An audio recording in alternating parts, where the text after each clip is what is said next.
everybody. Welcome back to Taji's World of Books. And you're going to see we're doing a little bit of a different format. We have a special guest today. Do you want to go ahead and introduce yourself?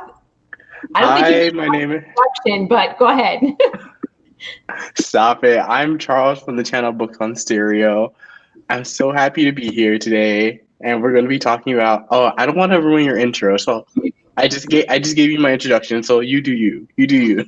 Okay, so Charles and I talked about, and if you guys have watched back on my September TBR, I mentioned that we were going to be doing a buddy read on Danielle Laurie's The Sweetest Oblivion, and so we went ahead and did that, and we are going to talk to you guys about our thoughts, and we're going to banter about our different reading styles, and who knows what this is going to turn into, but we're just going to chat, and you guys are going to hang out with us, and we're going to go from there and see how it goes. What do you think, Charles?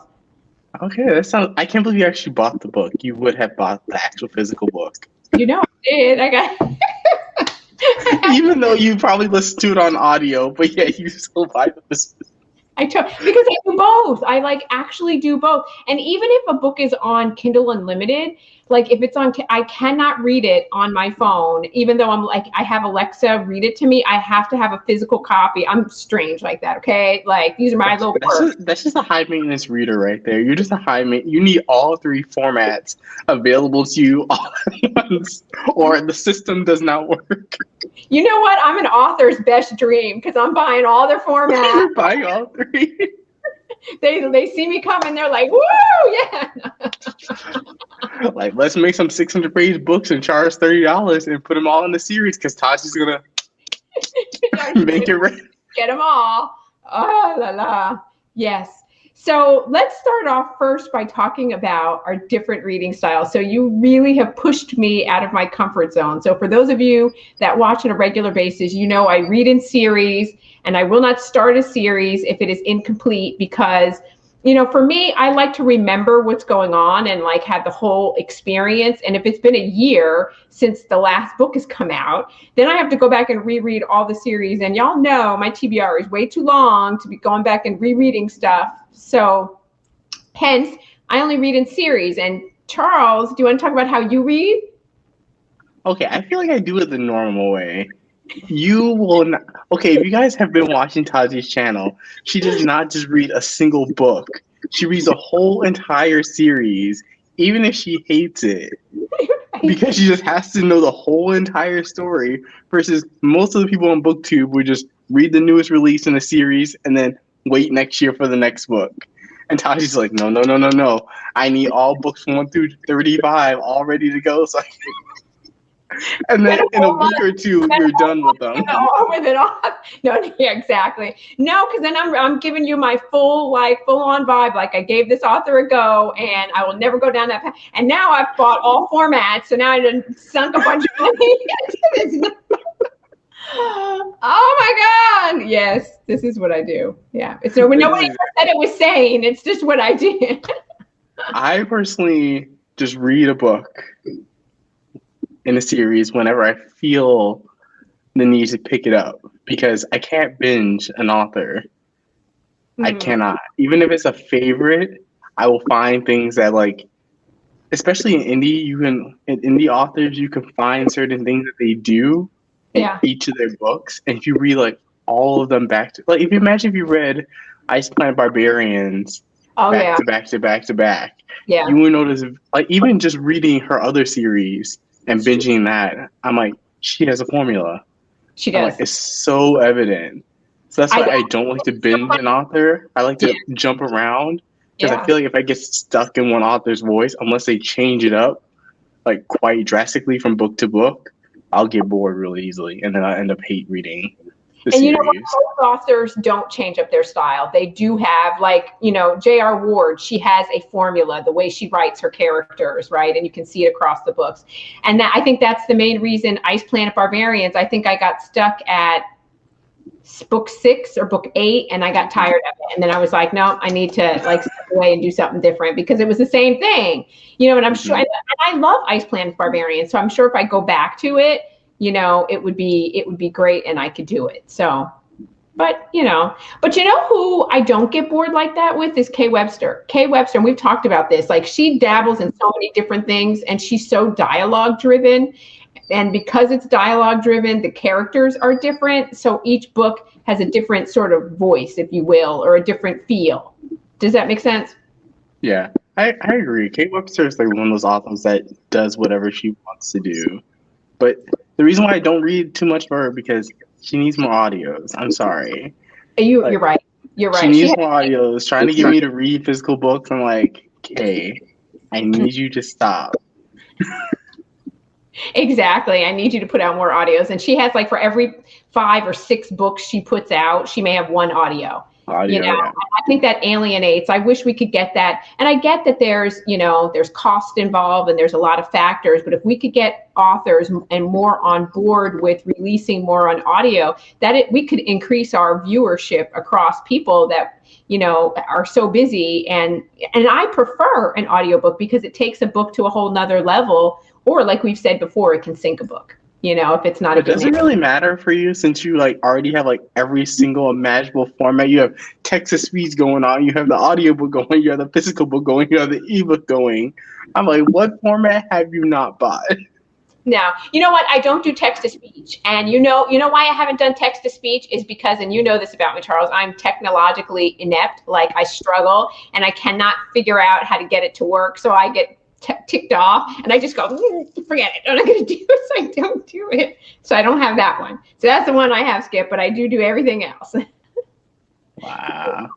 So should we talk about the book at hand? Yeah, let's do it. So let's start off with a spoiler-free section where we just kind of talk about our overall thoughts about the book. And then at the last section, we'll give a cue and then we'll go ahead and talk about spoilers. So then that way we don't ruin it for folks. Does that work? Yeah. So go ahead and tell me, what did you think overall about the first book in this trilogy by Danielle Laurie, The Sweetest Oblivion? I felt really bad because I did not like it. Yeah. I messaged Lacey because Lacey was the one who told me to read it. Yeah. And we're friends, so I was like, okay, I'll read this book because she has been hyping it up ever since like 4 months ago.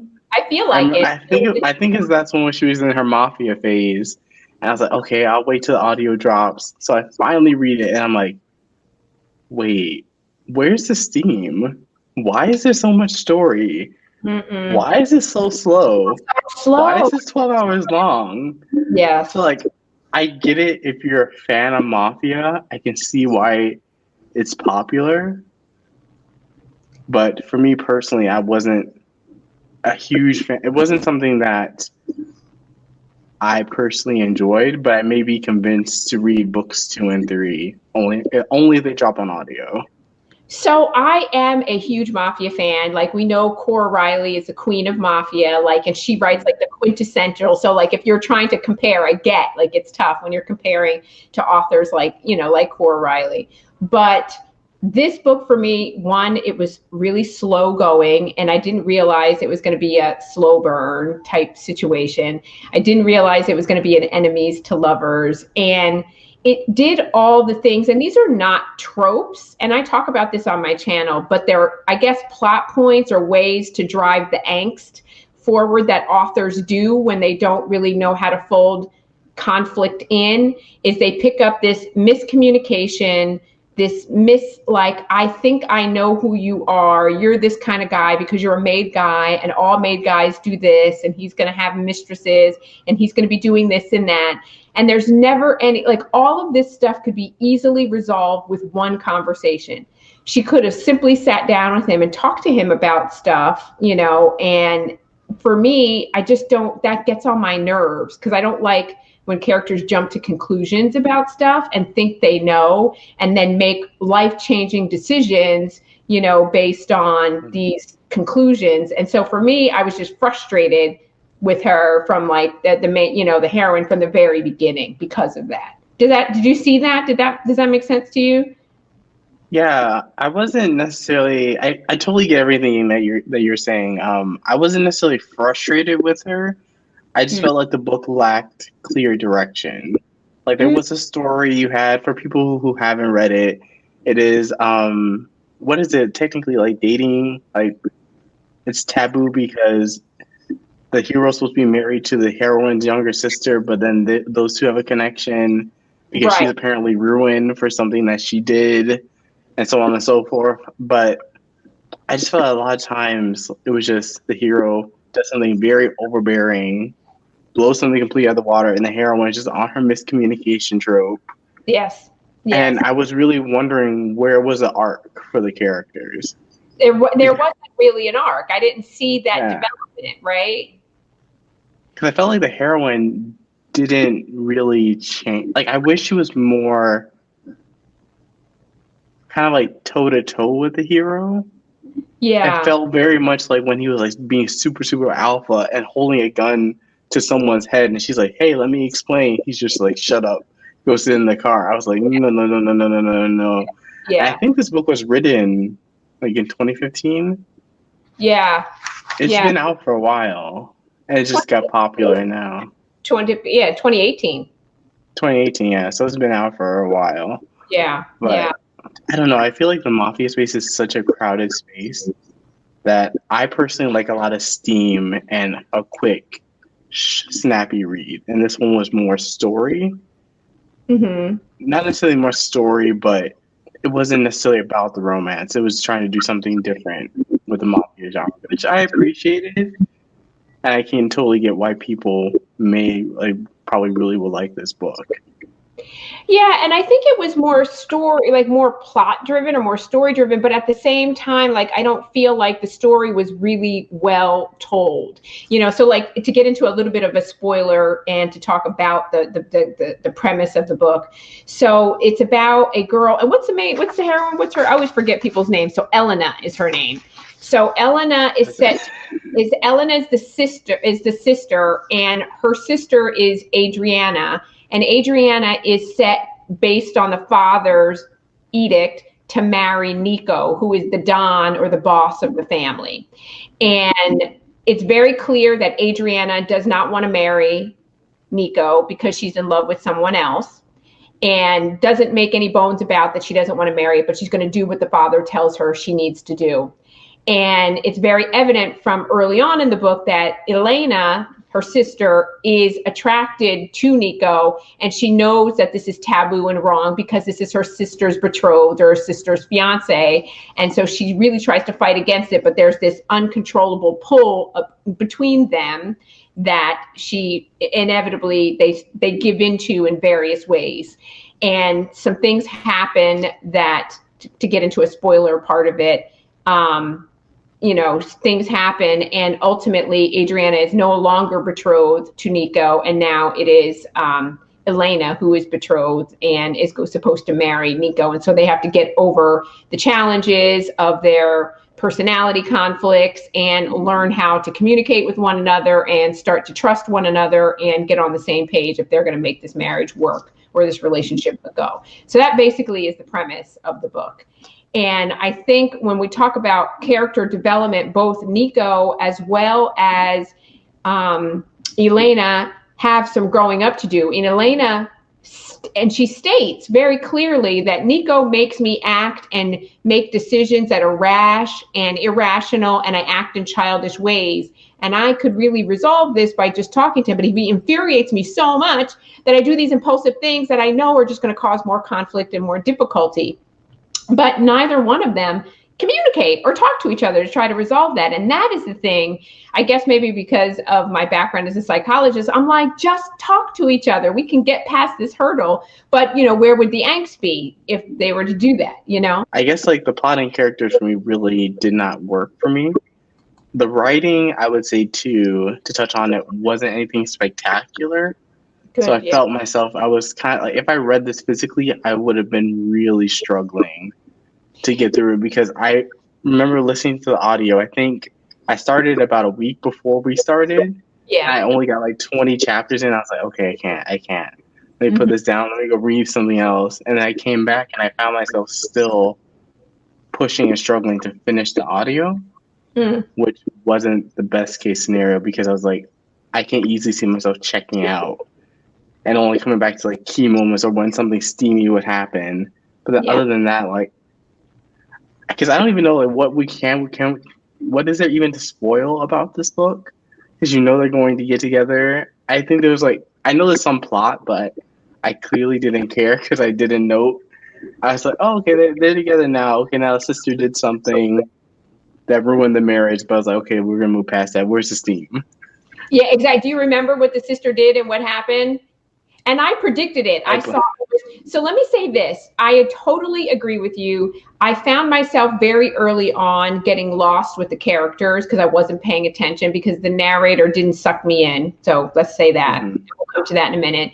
But very early on, I was like, who's Benito and who's Tony and whose brother is that and who's like, so I was kind of like trying to get my footing and who's Gianna and who's this person and how do they relate? So I was a little bit confused with that. But once I sort of got past all of that, the main sort of, and this is all that spoilery section that we're talking about, the main thing that's going on is that, you know, Adriana and Elena's father have said that Adriana is going to marry Nico. I knew when Adriana's gardener, her love interest, snuck over and they basically had sex, and you didn't see that they had sex. You just know that her bathing suit is askew and her all stuff is a mess. I was like, this chick is going to wind up pregnant, and that's how they're going to draw. They're going to separate those two. I knew that I was like, one of two things is going to happen. She either is going to get murdered by a rival mobster, or she's got to get pregnant, because that's the only way that you can separate Adriana and Nico. He wasn't going to break it up. It was very clear, right? And so when they had the drive-by shooting at the restaurant, I was like, this, I just called it.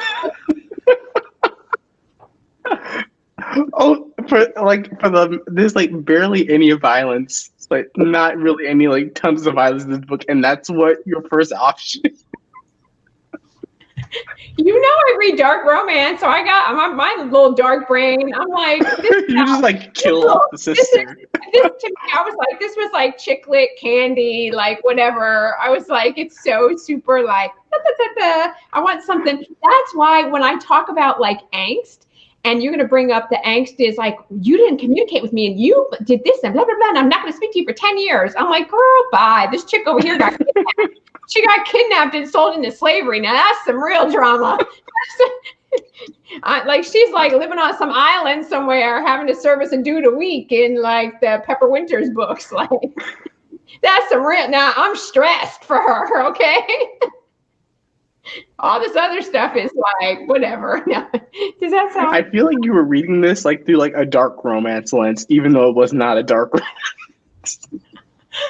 You're like, okay, now this character's gonna die. Now this character's gonna murder this one person's character, and then somehow someone's gonna get kidnapped. Someone's gonna be captive. Someone's gonna get humiliated in very bad ways, and then the hero's gonna come and save the day and kill a bunch of people. That was your situations, right? And I was like, when I got none of this, I was like, la la la la. I was bored. I'm like knitting, baking casseroles.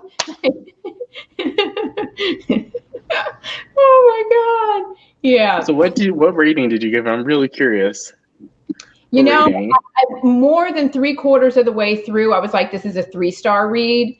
But then the way that they ended it and the wrap up, I was like, I could bump it up between 3.75, 4. Will I continue on with the series? Probably not. We'll see. You know, I don't think I will, but yeah, overall, that's what I thought. What did you rate? I gave it 2 out of 5 stars. Ooh, whoa, ruthless, Charles. Tell me about that. It's because I feel like it's just more my frustration with the romance genre. To be quite frankly, like I just haven't been reading romances. Like if you're not capturing my attention from page 1 all throughout the novel. But the first book was not for me. Like I thought it was gonna be super steamy, like super angsty, a little bit darkness, like a little bit taboo. But it really kind of just read very flat. And I think too, I'm not the hugest person who's into Mafia. I would say I haven't read a ton of Mafia, so I haven't read Coral O'Reilly or any other big. I read one Sophie Lark book, so I'm not well versed in Mafia. I'm more like contemporary romance, LGBT romance, historical and paranormal. That's like where I read most of it, because I tend to have some problems with Mafia, and I didn't have those same problems with this one, but I just felt the story, if it was 4 hours shorter, I may have enjoyed it a little bit more because I definitely felt like there's some things I'm like, okay, you can take that out, you can take that out, you can take that out. Okay, why are we going through this? Just like unnecessary plot points. Like that's why even when I said like, what is there even to spoil besides what happens to the sister? But you know something's going to happen. Right.